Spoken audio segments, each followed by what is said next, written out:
Okay, let's do a little quiz. I'm going to show you a clip. It is 1.5 minutes long. It's of Tim Allen speaking about the Bible. And the quiz is this: does it rub you wrong as well? Because it did me, and it took me a second to put my finger on it, but I think I figured out why, and I want to share that with you after the clip.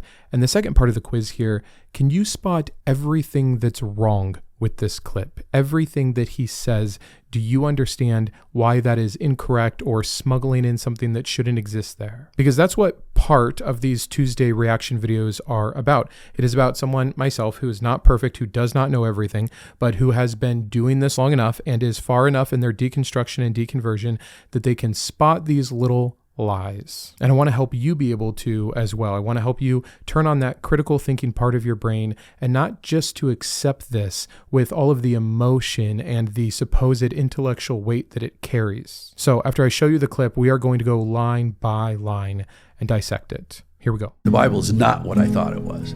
It's very little preachy stuff. The Aramaic, French, Latin, and Greek versions of the Old Testament, page by page, I put it down if I drift. And I got all the way through the Old Testament. I'm 4 pages into the New Testament as of this morning.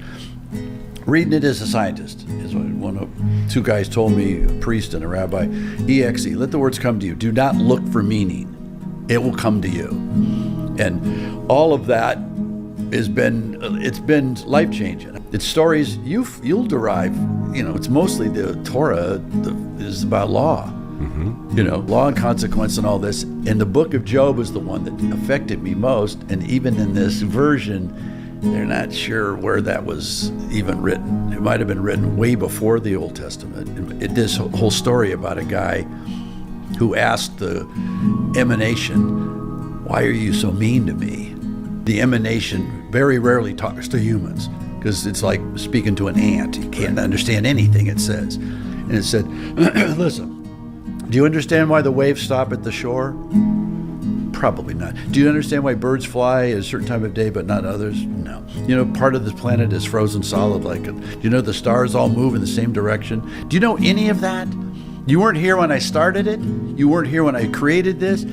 You weren't here for any of this. And this is the first question you want to know is, why did you do this? There you have it. So I think the first thing I want to do is just explain again why I found this clip so troublesome. It has nothing to do with Tim Allen. It might have a little bit to do with how Christianity leans on celebrity so hard as soon as one of them promotes anything that is at all adjacent to some kind of a Christian message. Even though Tim gets so many things wrong here about the Bible that many Christians would even know, they're not going to call that out. They're just going to pass it along. It's good marketing for them. So as always, the hypocrisy is part of the turnoff. But mainly I think it's about, to me, how religious ideas are framed. They're meant to sound so profound, so intellectually honest, so humble, while again, quietly smuggling in many, many assumptions that are false, misleading, or outright contradicted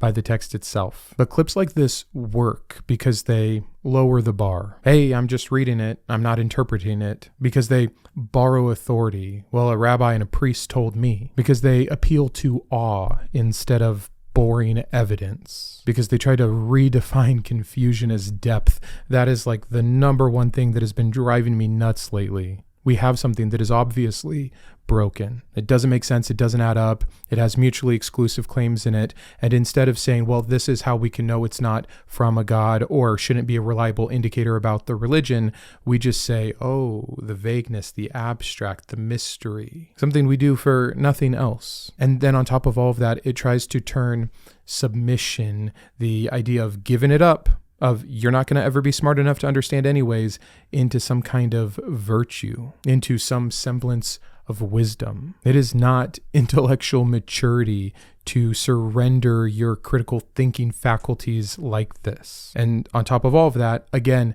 it's all just so wrong. So now we're going to do the last part of the video here where we're spending most of our time. We're going to go line by line and break this down based off what Tim Allen says here. Let's talk about the first sentence that is doing all the work. The Bible is not what I thought it was. Lines like this give the speaker this instant credibility. Oh, you must have been so skeptical. You were skeptical, but then you read something and you were surprised by it, and we should trust you then? But it tells us nothing about what the Bible actually is. It's always this surprise. Hey, if this movie star who I always assumed to be kind of secular is now having this come to Jesus moment, maybe there's something there. But Tim Allen's surprise about something doesn't equal its accuracy. And yet so often stories like this, that's exactly what it's supposed to be. Did you know so-and-so used to think this? Then they found this? Wow, look at what that means. It means nothing. It means someone changed their mind. Maybe they were misinformed before or after. People say the same kind of thing about astrology. Hey, I was skeptical, but you know what? I read a couple of these things and it really lined up. They say it about MLMs. Oh, this one's different. You know, I was like you, I always avoided that. But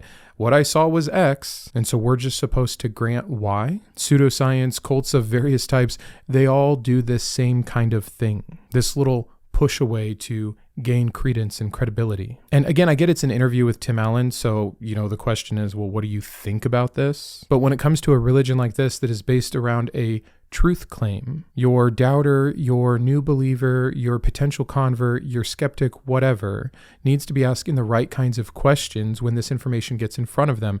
It doesn't really matter what his reaction was or what he was surprised by or if it's different than what he originally thought. All that matters is, what is it? What is actually being demonstrated? What is actually factual? How can we know? Moving on to his next line, he says, is very little preachy stuff.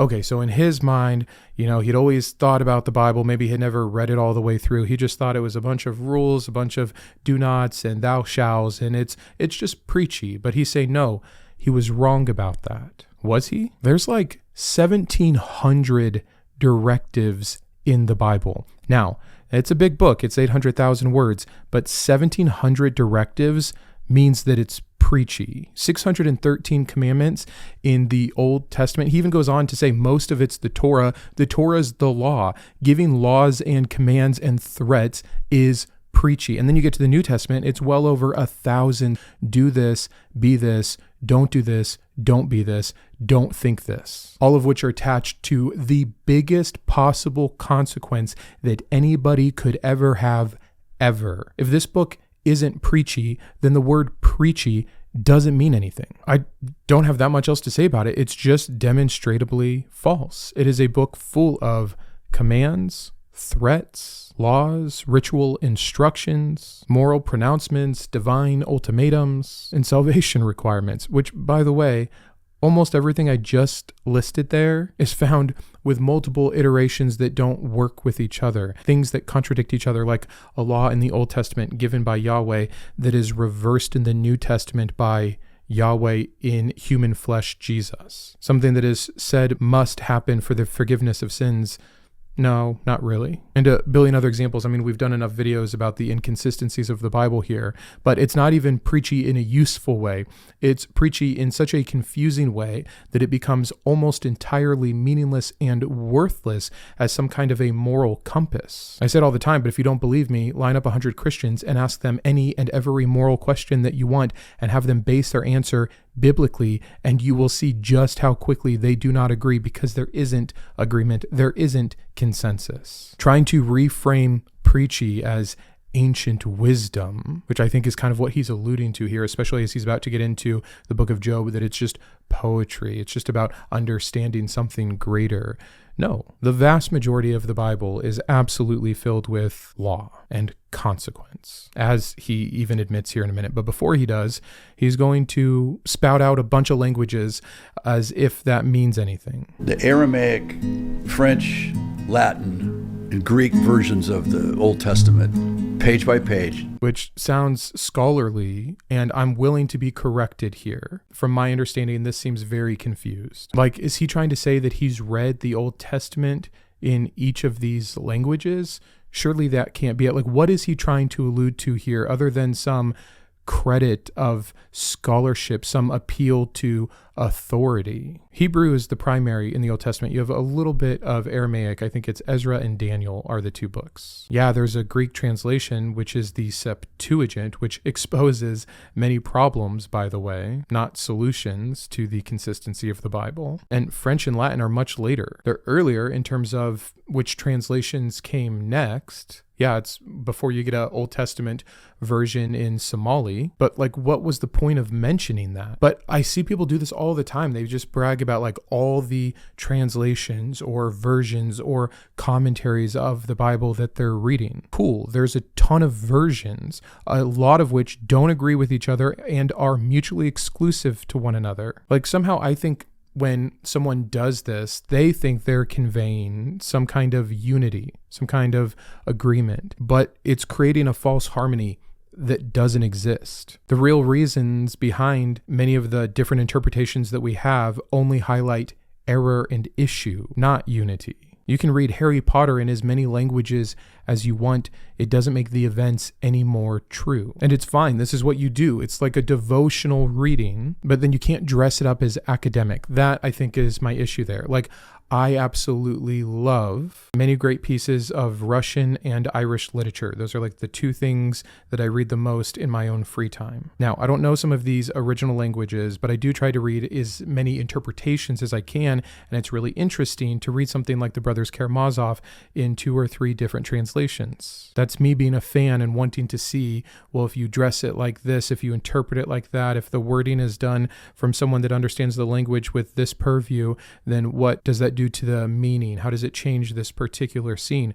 That's all fascinating. And again, cool for someone just being a fan of the texts, but it doesn't equal anything more than that. And I do think that that's what Tim Allen is trying to do here. He's trying to just surround all of this new love and appeal he is seeing in the scripture with layers of authority that don't make any sense, like the next thing he says. Reading it as a scientist is what 2 guys told me, a priest and a rabbi. EXE, let the words come to you. Do not look for meaning. It will come to you. Okay, let's just slow down. Reading it as a scientist. No, you're not. Science is about questioning, about testing, about interpreting, and rejecting the claims that don't fit the evidence. To read it kind of willy-nilly, the way that religiously biased people with agenda tell you to read it, is like the opposite of scientific. In fact, it's downright a tactic. This is psychological priming. It's what happens with indoctrination. It's how you get phenomenon like hypnosis to work. You want to lower people's defenses, have them suspend judgment, and accept whatever impressions they get as insight. That's suggestion.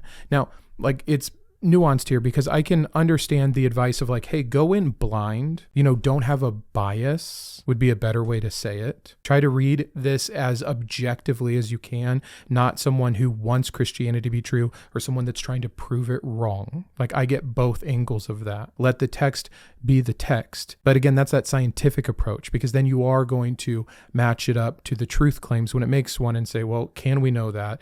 Is that falsifiable? Is it provable? What evidence do we have, etc.? But I don't think that's what the rabbi and the priest are saying. I think they're saying, hey, open your mind completely to the point of your brain falling out so anything and everything can wash over you. And the things that you pick out, the things that matter to you, that jump out to you, that give you that little spark of meaning, that's for you. That's how you read the Bible, which is the advice of a lot of people. But again, that's not scientific. That's filled with bias. That is permission to skip the hard parts, to skip the confusing parts, to skip the immoral parts. And when it gets to something lovely, like the verse in Leviticus about treating foreigners well, you'll just remember that and say, look, this is a good God. When in that same book, he condones buying and owning foreign slaves for life. Both of those exist in the same book. Me bringing this one up isn't cherry picking. It's a response to the cherry picking of the Christian that says, look what a good God we serve, who cares for all people equally. Well, what about this verse then? Well, who cares about that verse, Brandon? It says this. That is anti-intellectual. That is a fraud. That is false. That is manipulative. And that's the kind of happening you get when you tell someone, just pay attention to what stands out to you. It misplaces meaning. Meaning is something that you get via interpretation, something that is constructed, something imposed by culture and expectation and authority. So yeah, when he says meaning coming to you, well, no, if meaning comes to you, meaning came from you. You applied the meaning you wanted this book to be, which is why it's so telling that when people who already have a belief, maybe it's about how government should work, or maybe it's about how they feel about a certain moral subject. Isn't it amazing that when they read the Bible, it just so happens to line up to their current cultural expectation, to their time and place, where the same verses would have meant something completely different to someone reading it 500 years ago, 1,000 years ago, 2,000 years ago, or from this corner of the planet or this corner of the planet, or with this spiritual background or this psychological background, etc. Like, it's so very obviously dysfunctional in this way to act like this book is supposed to be read like this, and that God himself is revealing things and putting things on your heart. No, you are human reading a human-made book that is vague enough, confusing enough, and contradicting enough for you to be able to apply it however you want. And that's what you're doing, but then you're backing it up to God to lend it credibility that it doesn't have. All of that it's been life-changing. Cool. Lots of things are life-changing. Doing LSD can be life-changing. Trauma that you inherit is life-changing. Conspiracy theories can be life-changing. Being initiated into a cult can be life-changing. Having a near-death experience can be life-changing. Moving, starting a new job, ending a relationship. Do you know how many things in the world are life-changing? It says nothing if it's a good life change, if it's positive, if it's lasting, if it's even connected. What changed in this man's life, who is as famous as you can be, as wealthy as one needs to be? What is happening in his life that makes him pick up and actually read the Bible for the first time in his life when he's lived in this Christian culture of a country for so long? Is it possible that whatever led him to picking that book up in the first place was a process already going on inside him, looking for change, looking for betterment, looking to become more spiritual, looking to, find a way to care about others outwardly? Like, just because he turned to this particular book, which of course he did, it was placed as the book of wisdom to him. This is where you go. You're lost. You need help in this culture, in this time.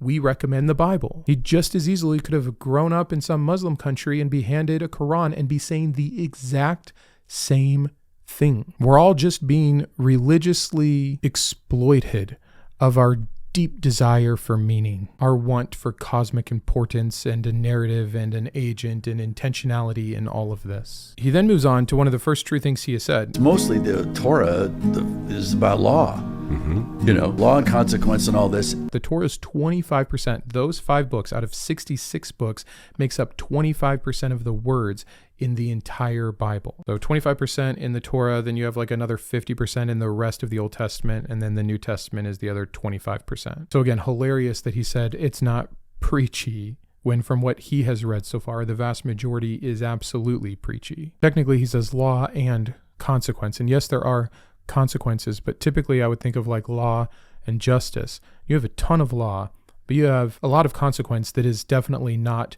just. So then what's the point? Like, why bring that up? Notice he can't pull anything. He's going to skip straight to the very abstract story of Job and completely misinterpret and misrepresent it to make his point about what was so fascinating to him in the Bible. I bet he was yawning his way if he was not being horrified via some actual intellectual honesty as he read most of the Torah. But for what makes up most of what he read, he's got nothing to report there, just law and consequence. Well, let me help you out. Here are some things the Torah includes that are so far from justice that it makes the idea of it being some kind of a moral law laughable. It has collective punishment. This has got to be the most non-justice-based thing I can think of, whether it's generational punishment or just huge groups of people as if they all committed the same sin for living in the same place or having the same bloodline. There are slavery condonings and regulations. Just because something is regulated doesn't mean it's a good thing. In fact, if anything, it shows God's approval of it. And the regulations are horrific, by the way. We see death as the penalty for victimless crimes. We see favoritism from a God of all creation and perfect love and justness, a chosen people, a hypocritical morality. We see the condoning of the killing of children and women. We see the command, condoning, and allowance of sexual slavery and trafficking. We see a God who endorses lying and robbing people of their free will. We see a genocidal God who literally ends his own creation because he regrets it, even though he's all-knowing. I could go on all day. Anyone saying that reading the Old Testament changed their life and wasn't as preachy as they thought either didn't actually read it, cherry-picked it to such a high degree it's not real or useful, or is being purposely deceitful about what they read and the experience they had. I get, by the way, having God glasses on and thinking there's answers for that and then only focusing on the beautiful parts. Really, I get it. It doesn't mean it's excusable. It wasn't excusable when I did it. Just because I can understand how we're capable of doing that doesn't mean that it's no big deal. It's a huge deal if you don't leave it personal. But when you prescribe this to other people as the answer or a way for them to positively change their life or attribute some kind of authority or truth value to this thing, you've overstepped. Not to mention the people receiving these laws. This is something we don't talk about enough. They didn't vote for this. They didn't ask to be born into this. They can't dissent against this. They have no voice. This is just authoritarian rule. And many people are going to be like, so what? Wouldn't you want that? If you have a real God in charge of everything? Depending on his character. And in this particular case, no. The character is horrendous. The laws are awful. The punishments are insane. But moving on to the last part of this, really the second half of the video there is him talking about Job. And the book of Job is the one that affected me most. This whole story about a guy who asked the emanation, why are you so mean to me? He says a few things in here that I can't not address. I don't want this to turn into its own side video on Job. I've talked about it enough in multiple videos before. But if I haven't been clear, let me just say, I think, honestly, that if we're supposed to believe that the book of Job has any kind of truth in it, even if it's an allegorical story that represents the nature of God in these events, we're never supposed to be believed that they literally happened, although many people believe that they literally happened, and the way that this story is referenced later on in other parts of Scripture would have you believe that the prominent players in Scripture believed that this story was literal.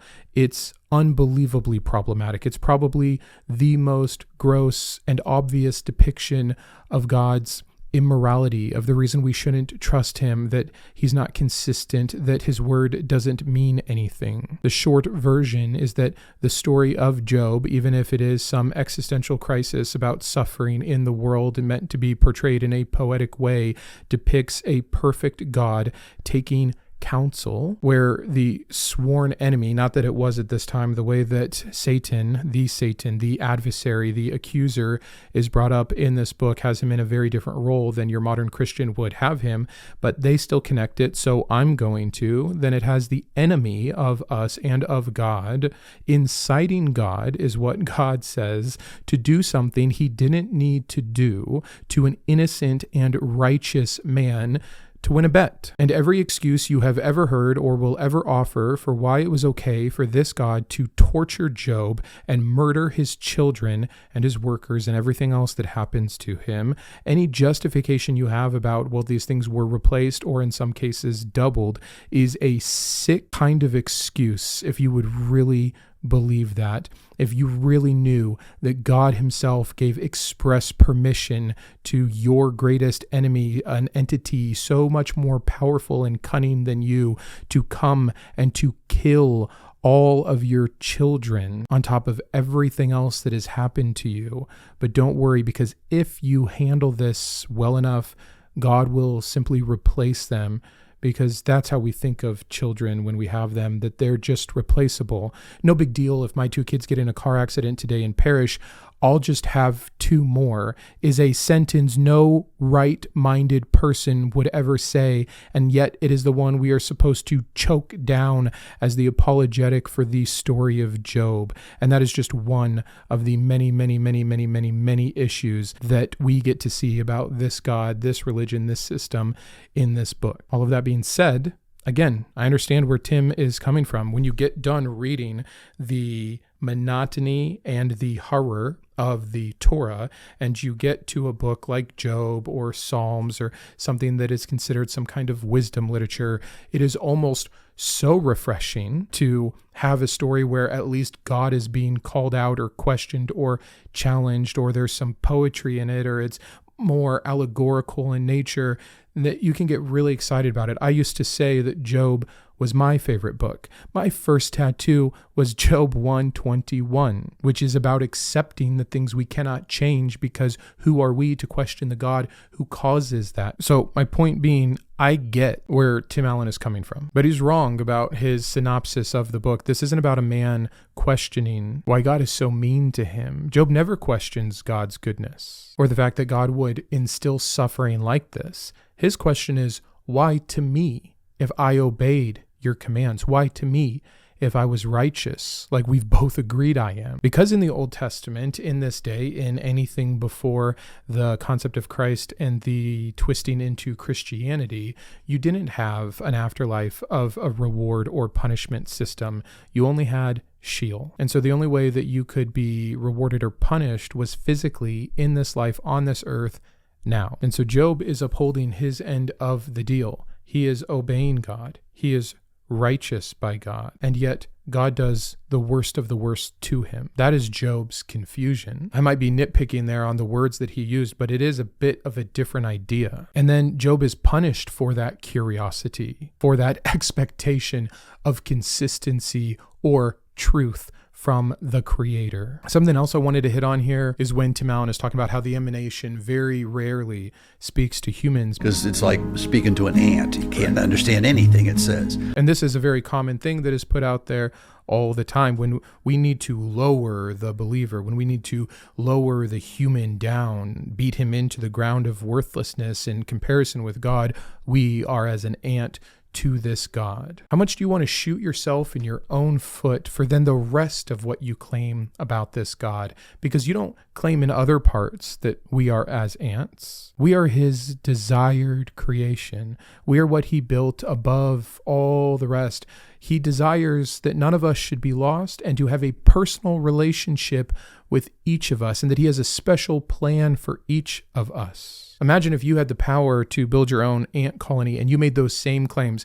I want all of them to know me, because to know me is the only way to be saved by the thing I'm going to do to them if they don't. I want all of them to believe in me. I don't want any of these ants to perish. And then through your perfect all-powerfulness, you created ants that couldn't do any of those things. Where's the failure? It would be on the Creator to make something that is going to be morally culpable for every thought and deed that they do, who is supposedly required to have complete dependence, trust, faith in you, to love you by obeying your commands, but they can't understand anything. To look at that honestly, in that analogy, that comparison, and think that the problem is on the ant is the stupidest thing a human can do. How naive, how warped does your thinking have to be where you don't immediately say, bad plan, again, back on the Creator? And yet the same people who say this kind of stuff will go on minutes later to talk about the amazing thing that was taught to them by this God via his scripture. Wait, I thought we couldn't understand. Which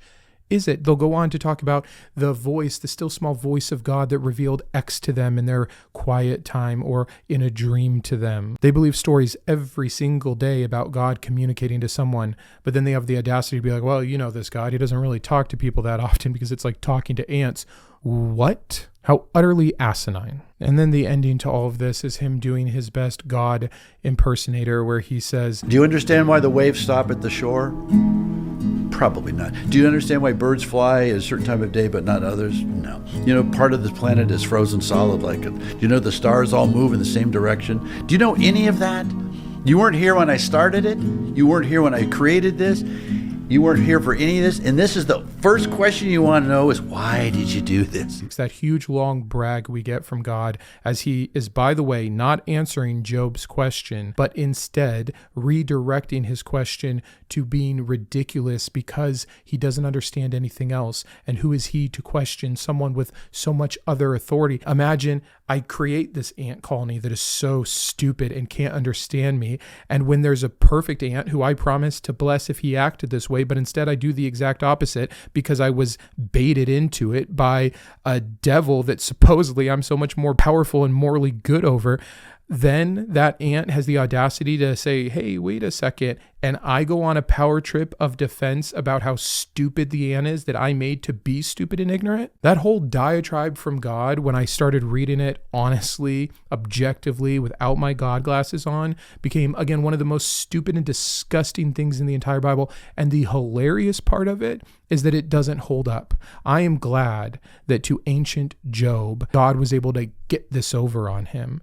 But via science, we actually do know all of the things that God brags about. And by the way, even metaphorically or poetically, he still got a lot of them wrong. It's almost like he knew barely more than the average layman at the time of this writing. Sorry, God's speech here is just scientifically outdated. Yet, we're supposed to still treat it as if it's profound. Give me a break. This is an argument from intimidation, and it's what you expect of a 5th grade bully, not the God of the universe. But I'm glad it impressed Tim Allen so that he could share to 2 million other people and counting about his surprise, about how useful this amazing, beautiful book is if you just read it the right way. And in all the special languages, you completely redefine terms like preachy and wisdom, and you give it all the credit for all the wins and none of the credit for any of the misses. Even how gross the actual very end sentence is from Tim here, that he is siding with God on how ridiculous it is for someone who doesn't understand, wasn't there at creation, and how stupid someone like Job is for their first question being to God, how could you do this? I'm sorry, what question should Job have been focusing on? As he writhed in pain while his marriage fell apart, while he was betrayed by his friends, while he mourned the death of not only everything he had worked to build and the people he was responsible for, but of all of his actual flesh and blood children. As all of that is happening to a righteous man that knows beyond the shadow of a doubt he does not deserve this. He has not earned this in the game that God made up. Yes, that should be and would be anyone's first question. It's not invalidated by a tyrannical dominance of how much smarter the torturer is than the person being tortured. But I digress. I do understand that nothing in this clip is claiming that the Bible is true, but it's making a lot of other arguments with an assumption that the Bible is true layered in there about, again, wrapping up, confusion equaling wisdom, submission equaling insight, and awe replacing explanation. That framing is powerful. It is poetic. It can be comforting, but it is not honest. And that is what we are concerned about here on this channel, truth. And it's available. This is what's so cool. It's still available. You can still have an honest version of this if you like what you read in the Bible. But we need to knock the religion down a peg from its claims of truth and its assumptions of truth and anyone talking about it being a believer in it. We don't do this with other things. We can discuss the different interpretations and chapters of Meditations by Marcus Aurelius and how life-changing some of that advice is. How we thought it was one thing because of all the bro-stoicism going on, but we were surprised to find it was actually more refreshing than that. And here's the part that really stuck out to me. And you know what? I think everyone should read it, and they should read this part of it. And when you read it like this because it's really cool and I think it can help you change your mind on this, this, and this.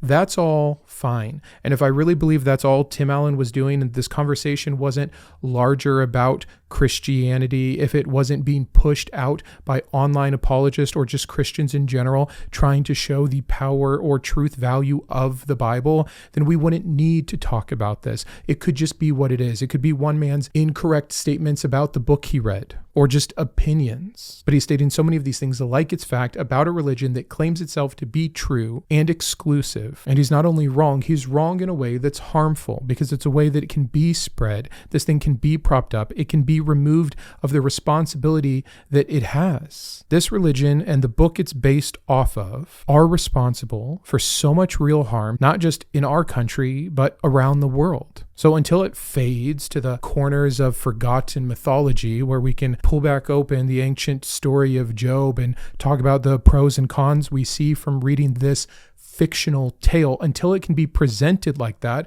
we have to be more careful, and we should be calling out the things that are being professed incorrectly. Tell me if you think I'm wrong about that, and help me understand why. That's it for today. Thanks so much for being here. I'll see you Thursday with another comment deep dive. Be sure to check out Sharing Fire if you have not. I've had a lot of really, I think, interesting episodes over there. My most recent favorite is the one on Odin's ravens and what that means for Odin's anxiety. And then tomorrow on Sharing Fire, we are talking about monsters as moral judges. Until all of that, keep thinking. I wanted to personally thank my top tiers of support: my Iconoclast, Ann, Boris, Chris, Grant, GVI, Jimmy, Joe, Kitboga, yep, the Kitboga, Matthew, Perry, and Shawn. My Humanist heroes: Chris, Craig, James, Jarrod, and Kristi. My Atheist advocates: Aquitar, Caleb, Dakota, Dan, Drew, Jeff, Jeffrey, Jeremy, Jugs, Julie, Malcolm, Paul, Sparky, and Thomas, as well as all of my secular scholar patrons. Would you consider joining these fine people?